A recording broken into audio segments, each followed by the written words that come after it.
Hi, I'm Bobby Halton. We're on the road at FDIC 2008, and I'm here with my pal Jeff Shupe, longtime instructor at FDIC Hot, longtime friend. Jeff and I are just going to have a conversation here about his class that he just taught. You worked on with Dave McGrell on engine and standpipe. How'd it go? Yeah, I think it went real well. A lot of good hands-on evolutions there. We got the students tired, we got them wet. There you go. Yeah. There you go. Tired and wet students are what we want out of hot training. Well, they come here to learn something, and I think we give them a good product. Now, you've been teaching that class for about 8 years, right? Yeah, about that, yeah. Well, I think one of the issues with standpipe is people see that, young guys see that, and they think the standpipe has to be high-rise. No. Standpipes can be found in buildings much less than high-rises, like mid-rise buildings. Where I come from, we have steel mills. Steel mills have standpipes in them, because if we get a fire in an upper level of the building, that's the only way you find the water to get on the fire. So, no, there's parking decks that have standpipes also. So what we're doing is providing a class that's useful not only for standpipe operations in high-rise buildings, but for standpipes in mid-rise and those others that I mentioned right there. Walmarts, Kmarts, standpipes inside of those big box steels. Large area structures, even things like indoor arenas, football stadiums that are covered and so forth, Malls. They all have standpipes, sure. Yeah. And so the standpipe operation is a class that really transcends far beyond the high-rise, and it's really about the piping itself and how to work off of a system that's a system we normally don't work off of. Right. And I really love watching people go through those evolutions, because the guys come in thinking, it's all going to be in some tower, and no, it's not. Yeah. It's what we're teaching them is how to manipulate a 2.5-inch hand line through a narrow confined space. The tunnel's like 4 feet wide, 8 feet high. And in most cases, these people have never worked with a 2.5-inch line before in their home departments. They come here to learn something, and that's why I say I think we're giving them a good product. Once they start down that tunnel, of course the instructors are there coaching them and telling them what to do, but they start running into the little things like the curves. How do you take that 2.5 and bend it around a curve to make it effective? You're trying to put into their mind that they have a hostile fire situation just a few feet ahead of them. So they've got to learn how to knock that fire down but protect themselves also. And we also tell them that not only is this training applicable for high-rise operations, think about a strip center, like a row of stores, a large area structure without walls to confine a fire, where they're going to have to move a line in. It's the same techniques, the same teamwork approach that we're trying to give to them about how to manipulate this hand line and make it effective for their fire attack. And again, the basis is their safety and their efficiency. So, yeah, I think. Well, I know you do a good class. I mean, it's one of the most popular classes we have, and I think it's important that the guys understand standpipes don't have to be vertical. They can, they can be everywhere. Horizontal, they could be everywhere. Absolutely. So then you taught a class about big city strategies and tactics for small town fire departments. The way that came about, I do a lot of training at home, and one area that I was teaching in, I had pretty good success with this one department. A couple of other fire departments wanted me to do training for them when they heard about how well I was going. But in the background, there were some people who were almost offended. I would say probably were offended by a big city guy coming and teaching firefighting to their small town people. And it just gave me this, or it just planted the seed, Boom. Firefighting is firefighting. There's basic firefighting principles we should follow no matter where the fire is taking place, whether it's in my hometown, which is a small rural area, or the big city that I work in when I go to work every third day. And it's just like the basic principles of what should the engine company, the first due engine company, be responsible for? What about the second due engine company? Okay, if your fire department is small and does not have a ladder truck, that doesn't mean we don't do truck work. We still have to have truck work to complement engine work. So this was this is what gave me the information to develop this classroom here, and it's just evolved into what it is. So like a big city tactic would be the first due trucks responsible for search and basic ventilation. Maybe taking a scuttle or open a penthouse door or opening up the roof. And then when you take a big city tactic like that to a small town, you still have to get that done, but it might be done by an engine. It might be done by even a medic unit might get assigned to taking the roof, or however, but it still has to get done. Still has to get done. Firefighting really breaks down into two areas, engine work and truck work. We have to get the water on the fire to control it or knock it out. But we also have to do the other services, and the truck work is what it is, where we open up the building, force the entry, do the search work, take care of the utilities. All that stuff, again, is done to complement the fire attack. Fire attack or fire extinguishment cannot be one-dimensional. So if we're going to be efficient, we have to know those duties. And yeah, your point is absolutely correct. It might not be a truck available. So one of those subsequent arriving engines, those guys might be told, hey, get to the roof or get to the attic or get the windows or whatever the case may be. And that's where... I'd love to get it done. Sure. You know, we always make the joke, and I'm not sure if the exact numbers are, there's 33,000 fire departments in America, and only about 30,000 of them have engines, 3,000 have trucks. And really, we had in a little earlier, one of our other friends that was in earlier, and he said they run on a 3-man truck, officer and 2. What are you going to do? I mean, you have to improvise. That's a small town. You still have to get the work done. One of the things I have in my program is that if you have a small number of resources, you've got to prioritize.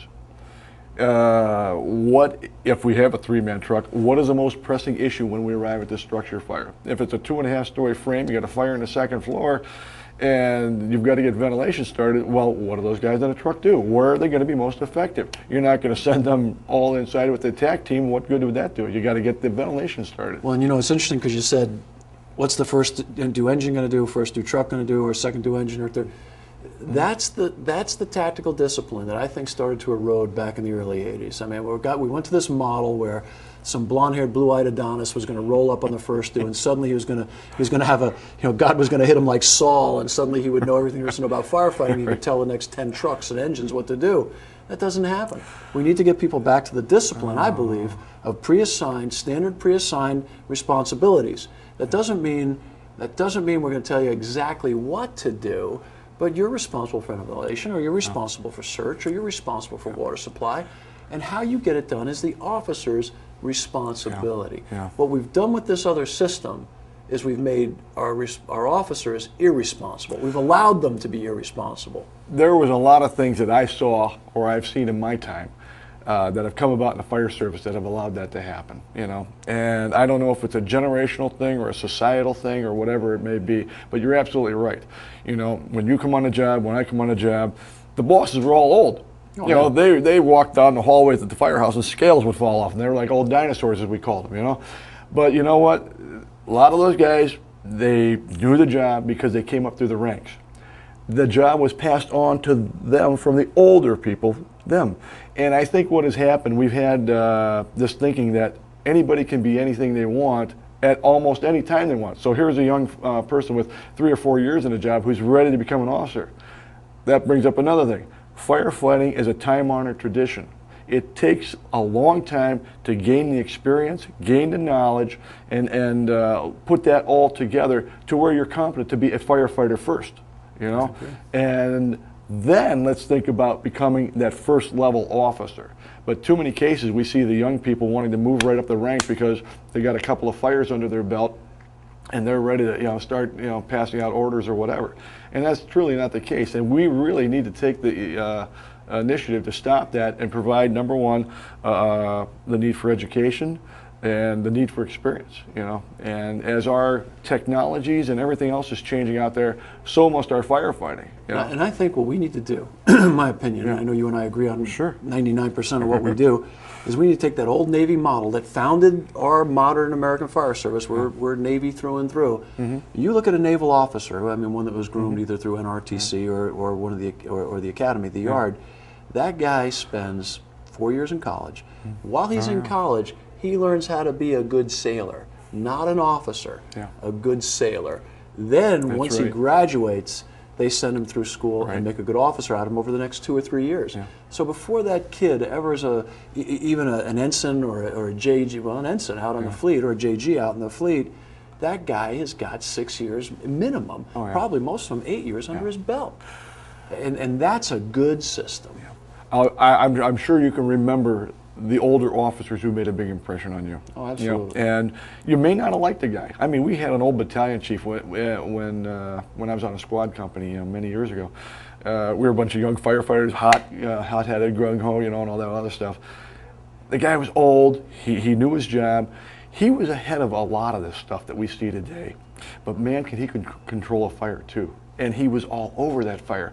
Like, I remember a couple of instances, we were backing out of these places that were pretty rotten, and he knew exactly who was in that place, where they were located, and he was counting heads as they come out, and he just had that control. One of the things I have in my program is that an incident commander cannot really, I'm talking about bread and butter operation, you cannot completely and efficiently command a structure fire when you're chained to an SUV or a block away or half a block away. I'm sorry, you can't.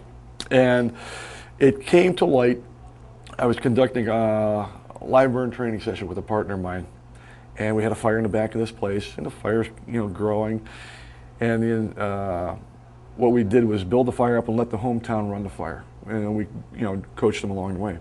The thing started getting bigger and bigger and bigger. He committed an engine, and what had happened when the engine got in there, and the conditions were pretty tough. They were right down on the floor. The heat was coming down with it.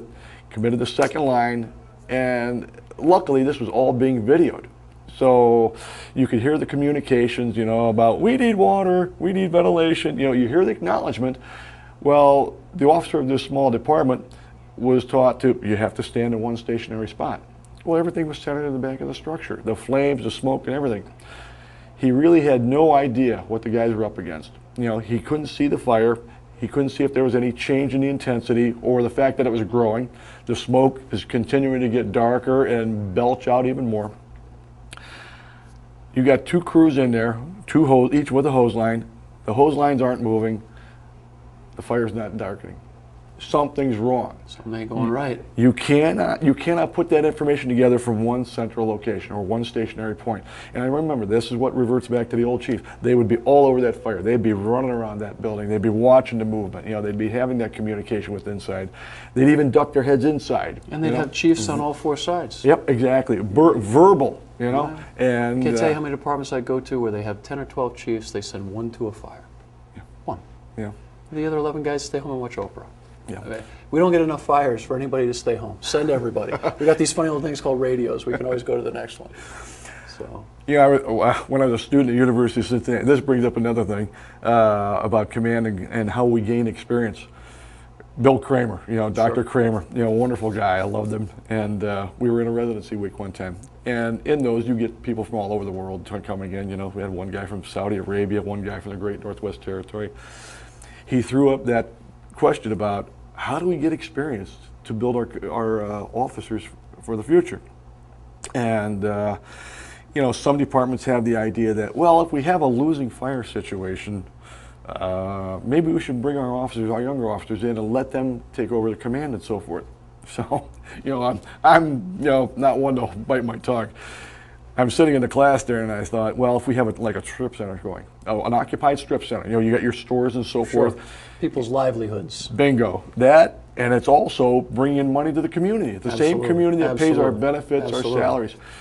And I kind of let it go, and I said that, I think it's wrong to train officers that way.